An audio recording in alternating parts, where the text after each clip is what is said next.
August 25th, 2022 marked the 25th anniversary of one of the most legendary games of all time, GoldenEye 007 on N64. So what made the original game so special? I wanted to go back to 1997 when the game was first released to find as many fresh takes as I could about what excited professional reviewers of the time. It's fascinating to see what impressed them, how review writing has changed, and especially what was considered good graphic design in 90s game magazines. To save your eyes, we're using footage from the unreleased 2008 GoldenEye remaster for much of this video.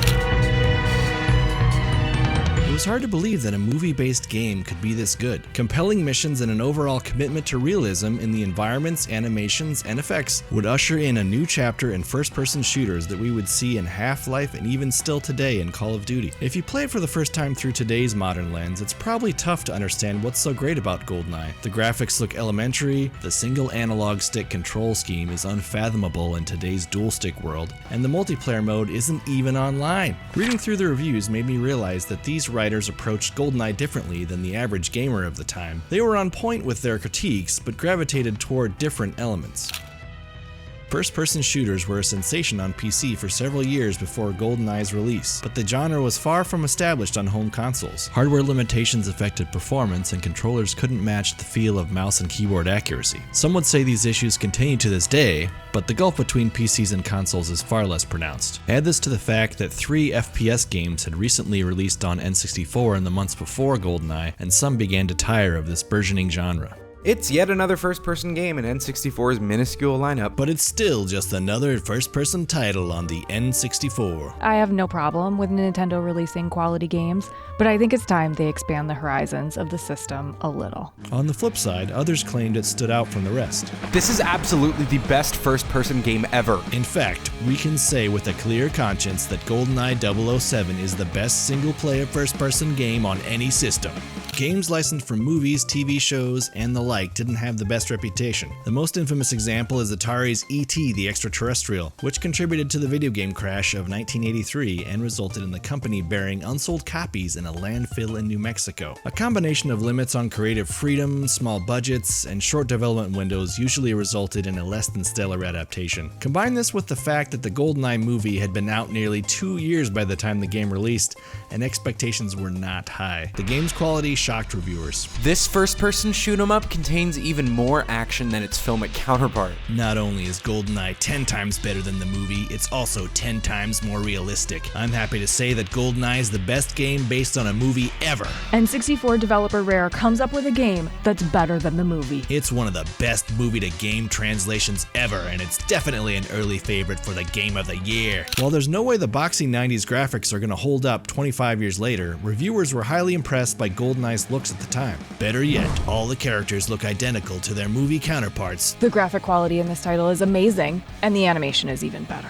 The realistic setting, remarkably well-animated characters, and interactive backgrounds combine to create a genuine sense of being there, which is rarely experienced in a video game. All the characters have intricate faces layered on top of their polygonal heads. While up close this looks freaky, you still have to be impressed. When you run into Boris, he actually looks like Alan Cumming. The graphics are incredible. The N64's single analog stick was a breakthrough at the time, but today we're all used to having 2 of them to control movement and aiming in first-person games. Rare did the best it could when devising GoldenEye's controls, including adding a mode where a player could use 2 controllers, but it took some practice to get accustomed to 007's moves. The slightest touch seems to shoot your sights out of whack, and it takes hours of gameplay to learn how to accurately aim your weapon. It's tough to get a solid handle on the controls, and you can't configure them. I was surprised how little space was devoted to discussing the multiplayer mode in some reviews. This game popularized the ridiculously huge multiplayer shooter genre on home consoles with a variety of characters, weapons, maps, and modes. You could gain the respect of your peers with enough shooting skills or earn their utter disgust by screen cheating or playing as the hard-to-hit odd job. I really had the best time with the enormous options in the multiplayer games. It's more fun than 4-player Mario Kart 64. The best multiplayer game on the system, edging out Mario Kart 64 by a hair. 4-player death matches that will have you shooting your friends for the rest rest of the year. Back then, some outlets had multiple writers on reviews to all offer their own numerical ratings. This allowed readers to find writers who they aligned with, and it also underscored whether a game was really great or completely terrible. This also allowed for easier multiplayer session grouping, since they all had to play it for review anyway. You can see a glint of the smack talk in these multi-person reviews that would take over the gaming world after GoldenEye's release. I was very impressed with the 4-player mode, even if the precise aiming took some getting used to. Right, Danshu?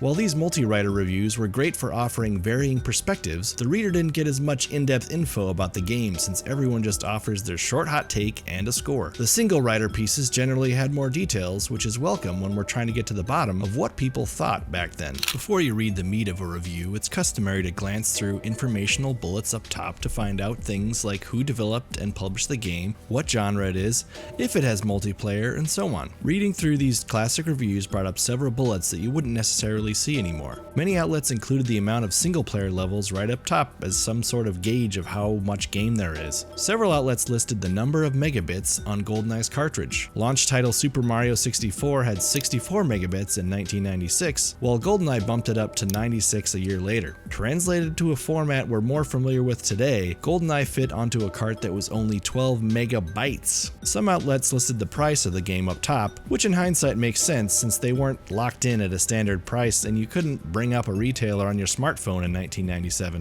GamePro lists GoldenEye at $69.95, which comes in at an eye-watering $129 in 2022 money. GoldenEye didn't take over as the primary cover for any of the magazine issues it was reviewed in. Review covers only really happened for highly anticipated games that editors were sure would be a slam dunk. See Game Informer's review cover of Final Fantasy VII. Since it was a licensed game based on a movie nearly 2 years old, expectations were not high ahead of time. It did make enough of an impact that it scored a cover blurb on almost every issue I tracked down, however. First review of N64 Masterpiece, the best N64 game this year. Turok Dinosaur Hunter released earlier in 1997 and invited several direct comparisons since it was another early console first-person shooter. Iguana Entertainment created a large open world for players to explore, but due to the limited capabilities of the N64, the team had to shroud everything in a thick fog to get it to run well. Rare took a different route with more contained, discrete levels, but was able to avoid using fog effects for the most part. GoldenEye would eventually win the battle for historical relevance and sales, but which game came out on top in the reviewer's eyes? First of all, it's not as good as Turok. Every detail is sharp and realistic, an amazing feat exceeding even the high standards set by Turok. The good news is that the infamous fog effect is almost non-existent. I think it's better than Turok, and I loved Turok. Even though it didn't exist when both games were released, Metacritic went back and aggregated the reviews of the time, scoring GoldenEye at 96 and Turok at 85. Speaking of Turok's fog effects, GoldenEye's clear skies enabled a gaming weapon we all know and love today, the sniper rifle. It was unusual to be able to see far across a map at that time, let alone have a zoomed-in scope to take precise potshots. This stood out in a major way. The sniper rifle alone makes this game. Their utter helplessness underlining the beauty of such a form of attack. Nothing's more satisfying than capping a guard for 100 yards away before he can trip the alarms. And this blood-soaked fun is from squeaky clean Nintendo? Certain reviewers loved GoldenEye more than others, but most realized that it stood out from the rest, and some predicted it would have a potential impact on the gaming landscape. Somehow, it's clear that this is going to be something special. GoldenEye sets a new standard on N64 for graphics, sound, switch on that subwoofer, and multiplayer action. Many of the evaluators feel that GoldenEye is one of the best executed games of all time. If you can name one other game that allows you to shoot a guy in the back of the head while he's sitting on the toilet, I owe you a Coke. I put it above Mario. I put it above Wave Race.